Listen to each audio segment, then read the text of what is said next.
사랑하는 성도 여러분, 영혼이 잘되어 범사가 잘되고 강건하시기를 주 예수님의 이름으로 축원합니다. 오늘은 신명기 30장 16절로 20절에 나타내신 하나님의 뜻을 전하고자 합니다. 사람들은 인생길에서 많은 문제를 만나고 또 그때마다 자기 생각에 가장 좋은 길을 선택합니다.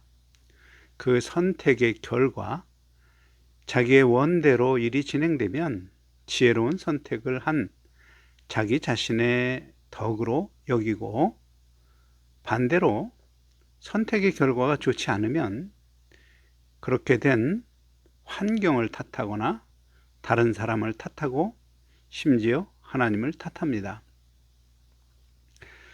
그런데 오늘 신명기 30장 16절로 20절의 말씀은 완전히 다른 이야기를 합니다.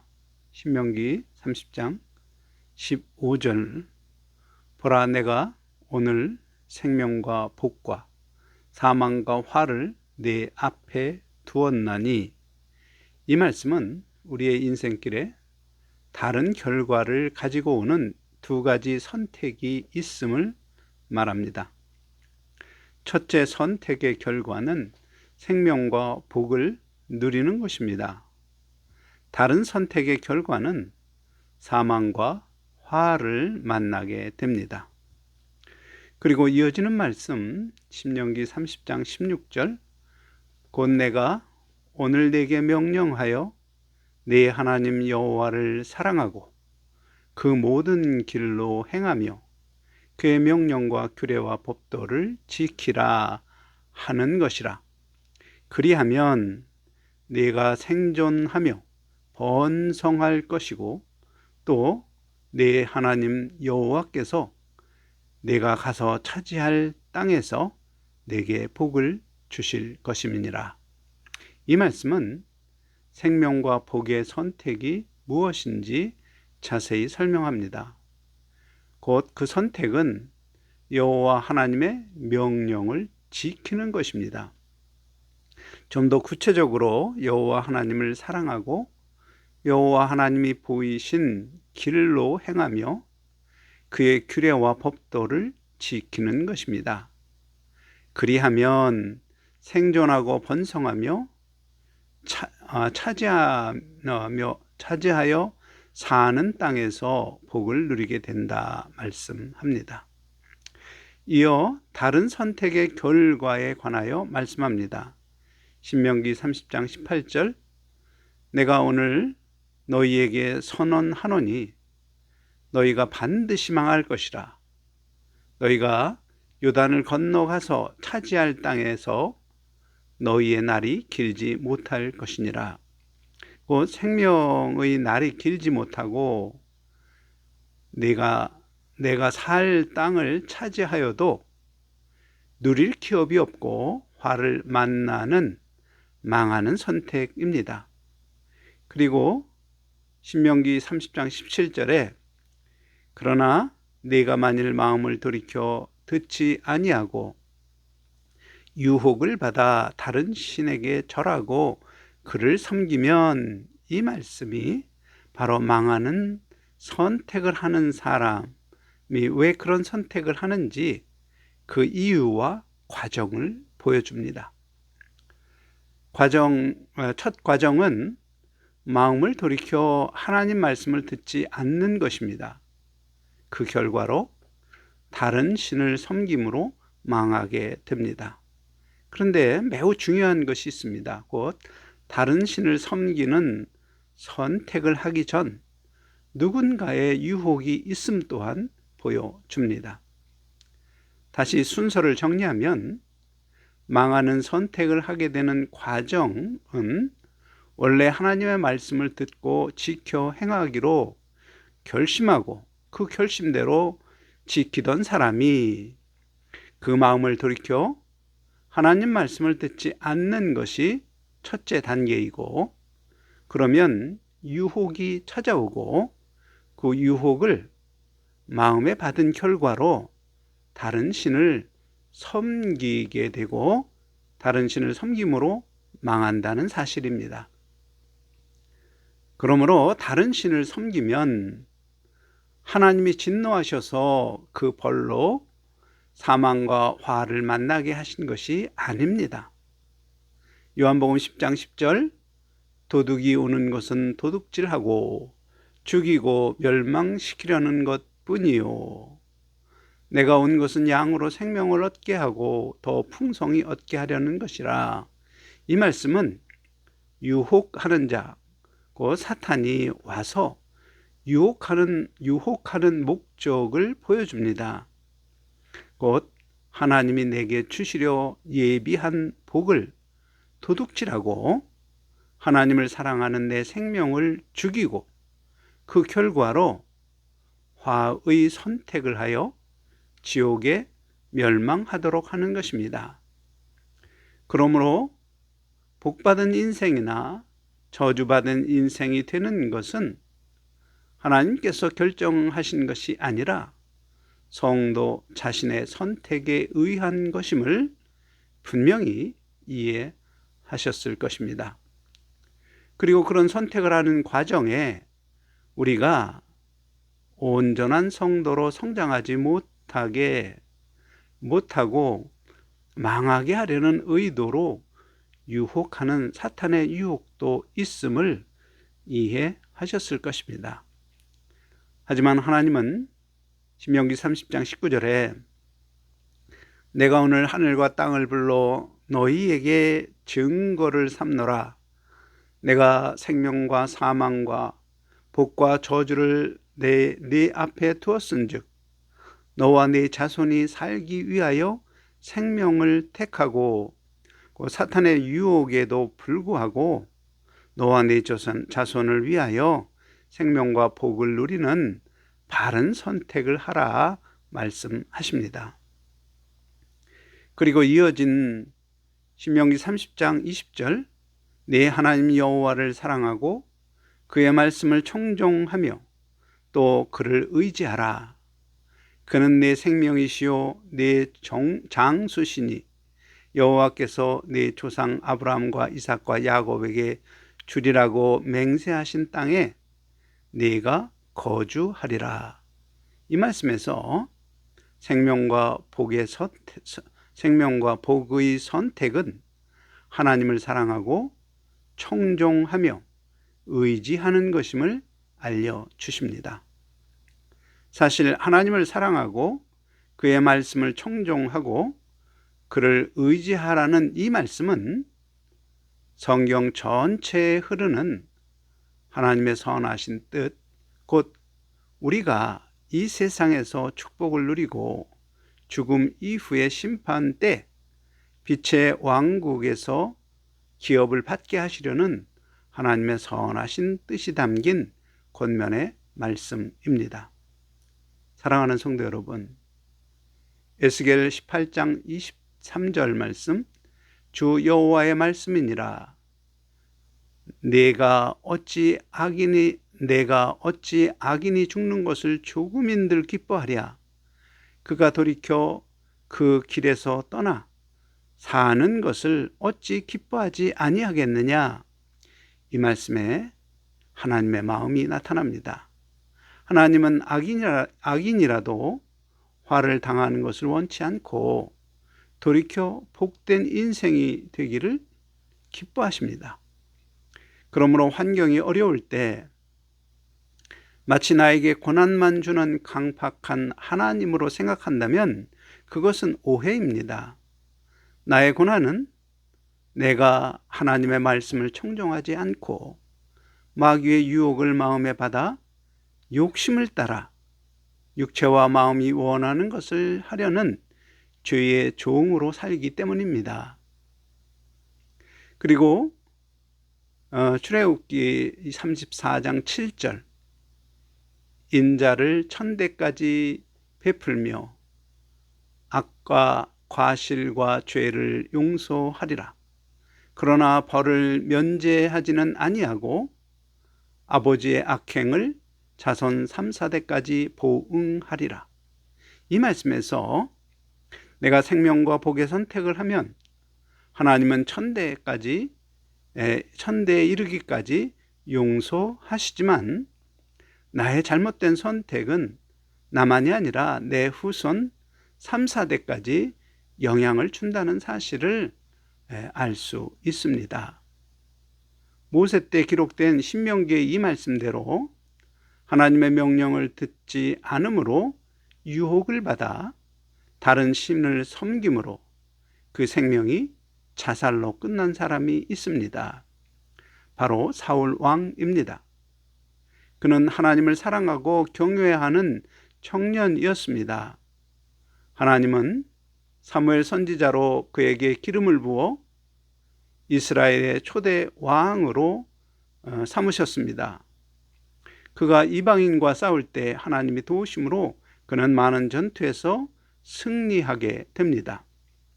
그러자 어느 날부터 그는 승리가 자기의 지혜와 능력으로 이룬 것으로 생각하며 사무엘이 전하는 하나님 말씀을 듣지 않습니다. 오히려 자기 지혜를 의지하여 망령되이 행합니다. 그는 사무엘의 경고에도 돌이키지 않고 오히려 무당을 찾는 왕이 되었습니다. 결국 전장에서 아들이 전사하고 그는 자살합니다. 그런데 사울과는 달리 유혹을 받아 악행을 했지만 하나님이 보낸 선지자의 경고를 듣고 마음을 돌이켜 회개함으로 복되고 생명의 수를 다한 사람이 있습니다. 바로 다윗 왕입니다. 그는 왕이 되어 많은 전투에서 하나님의 도우심으로 승리하자 부하들만 전장에 보내고 자기는 왕궁에서 한가롭게 시간을 보내다가 부하의 아내를 보고 그 여자를 불러 간음하고 그녀의 남편이자 자기의 충성된 부하를 죽도록 적진에 홀로 두게 하는 살인 교사의 죄를 범합니다. 이에 하나님이 보낸 나단 선지자가 그의 죄악을 지적할 때 다윗은 마음을 돌이켜 눈물로 회개합니다. 그의 회개로 하나님은 즉시 그의 죄를 용서하시고 그와 동행하십니다. 하지만 그의 죄과로 인하여 아들 압살롬이 반란을 일으켜 다른 아들들을 죽이고 가정이 파괴되며 왕 위에서도 쫓겨나서 도망다니며 죽을 고비를 넘기고 온갖 고생 후 하나님의 도우심으로 왕으로 복귀하게 됩니다. 그 후 노년에 다윗이 몸이 추위를 느낄 때 부하들이 아비삭이라는 아리답고 젊은 여인을 잠자리 시중으로 들게 하지만 다윗은 아비삭과 동침하지 않습니다. 회개한 간음죄를 다시 반복하지 않는 것입니다. 다윗의 회개는 하나님의 용서와 동행의 은혜를 누리게 하셨고 그의 고난은 베드로전서 4장 1절 그리스도께서 이미 육체의 고난을 받으셨으니 너희도 같은 마음으로 갑옷을 삼으라. 이는 육체의 고난을 받은 자가 죄를 그쳤음이니 그 후로는 다시 사람의 정욕을 따르지 않고 하나님의 뜻을 따라 육체의 남은 때를 살게 하려 함이라. 이 말씀처럼 다윗은 죄를 그치고 하나님의 뜻을 따라 살게 하시려고 하나님이 허락하신 고난을 은혜로 보았습니다. 마음을 돌이켜 회개한 후 고난을 겪은 다윗은 하나님을 사랑하며 어떤 유혹에도 하나님 말씀을 청종하고 의지하며 살다가 늙어 생명이 다하여 죽었고 이스라엘 역사에 가장 위대한 왕으로 평가를 받았습니다. 하나님의 약속을 지켜주신 것입니다.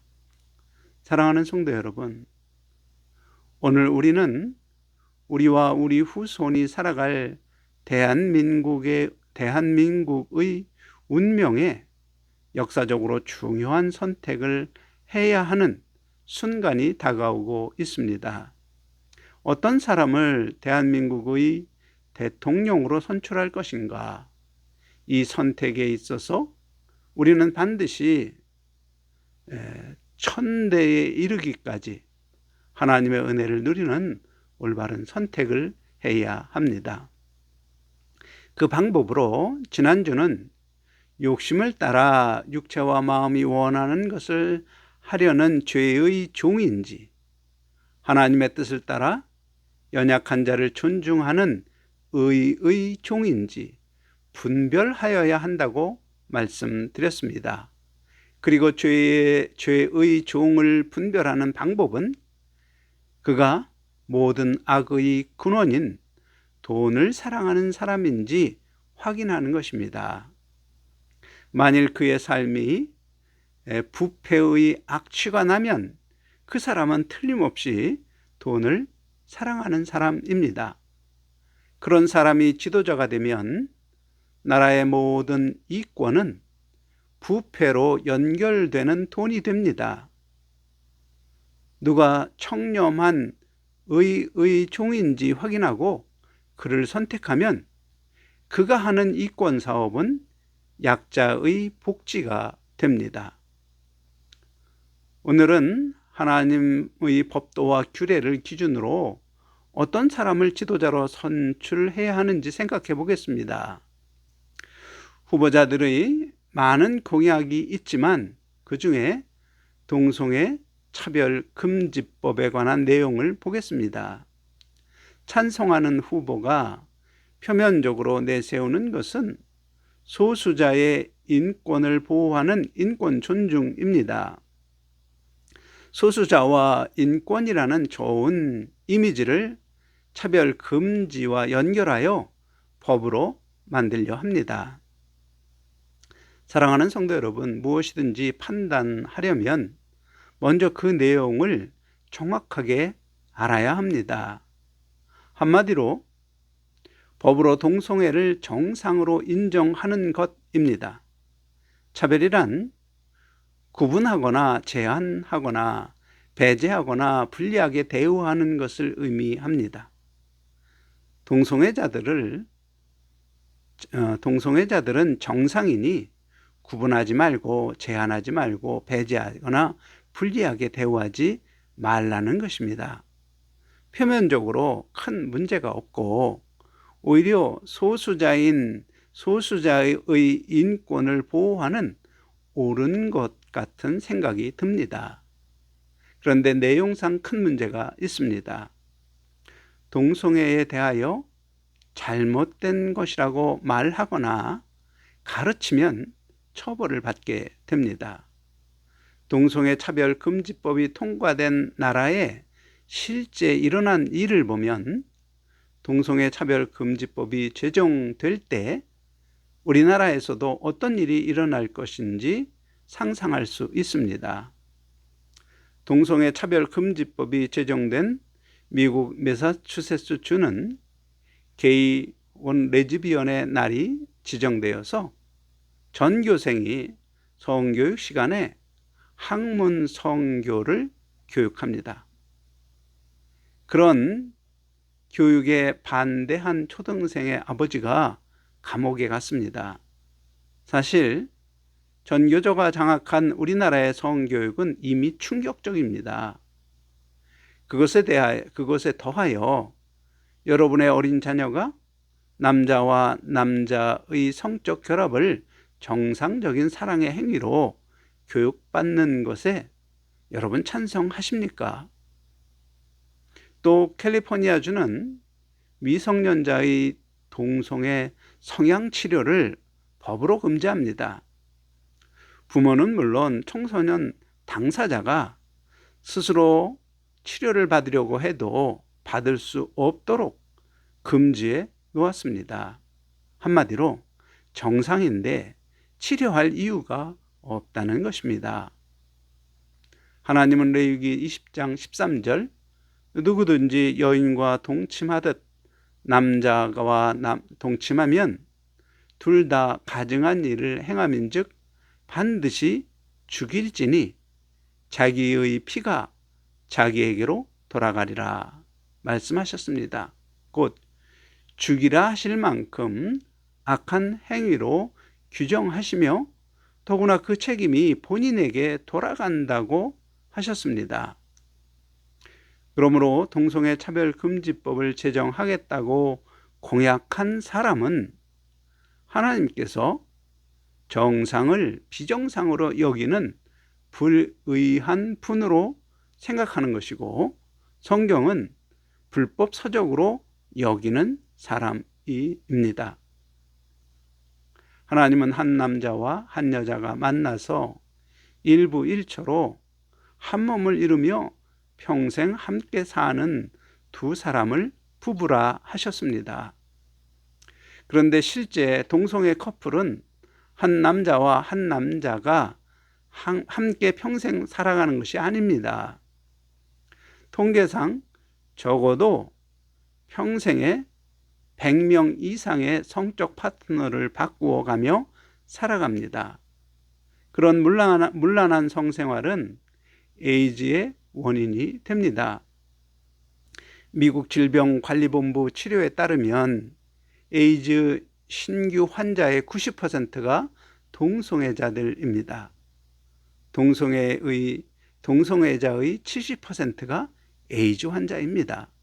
이 이야기는 동성애를 하는 사람은 에이즈라는 병에 걸린다고 생각해도 무리가 없는 통계 숫자입니다. 우리나라의 경우 에이즈 감염자가 매년 증가합니다. 신규 에이즈 환자가 통계를 내기 시작하여 매년 증가하는데 2023년 현재 16,427명으로 매년 1,000명 이상이 증가합니다. 에이즈 환자로 인한 문제가 두 가지 있습니다. 첫째는 안전 문제이고 둘째는 치료 비용의 문제입니다. 치료비를 먼저 말씀드리면 에이즈 환자 치료비는 1인당 한 달에 약 100만 원에서 많게는 300만 원이 드는데 우리나라는 국가가 전액 지원합니다. 현재도 치료비용만 연간 적게는 2천억, 많게는 6천억 정도가 우리가 낸 세금으로 지출되는 것입니다. 행위는 그들이 하고 책임은 국민이 낸 세금으로 감당합니다. 이런 상황인데 만일 동성애를 정상으로 인정하는 차별금지법이 제정되고 학문 성교를 정상 사랑으로 교육받는 청년들이 군대에 오면 군대는 어떻게 될까요? 사실 상상하기도 싫습니다. 하나님은 용도에 맞도록 모든 것을 창조하셨습니다. 입으로 밥을 먹고 물을 마실 수 있도록 하시고 코로는 숨을 쉬도록 창조하셨습니다. 우리 몸을 하나님이 창조하신 원리대로 쓰지 않고 영리로 사용하는 동성애자들은 평균적으로 26년이나 수명이 짧다고 합니다. 하나님 말씀대로 그 행위의 책임이 그들에게 돌아간 것입니다. 호기심으로 시작한 동성애가 나중에 병을 가져오고 병 치료를 하느라 인생을 낭비하고 완전히 멸망의 길로 가는 것입니다. 사랑하는 성도 여러분, 하나님은 레위기 18장 22절에 너는 여자와 동침함 같이 남자와 동침하지 말라 이는 가증한 일이니라 말씀하십니다. 어떤 선택이 나와 내 후손이 잘되고 번영하게 하는 바른 선택일까요? 여러분 스스로 생각해 보시기 바랍니다. 바른 선택은 내가 하나님 편에 서는 것입니다. 곧 하나님이 죄라 하신 것을 죄로 여기고 하나님이 선으로 여기신 것을 선으로 여기는 사람을 나를 대표하는 지도자로 뽑는 선택을 함으로 나 또한 하나님 편에 서는 것입니다. 나와 내 후손이 하나님의 축복을 누리는 하나님 편에 서는 선택을 하심으로 선택을 하시는 성도 여러분이 되시기를 주 예수님의 이름으로 간절히 축원합니다. 아멘.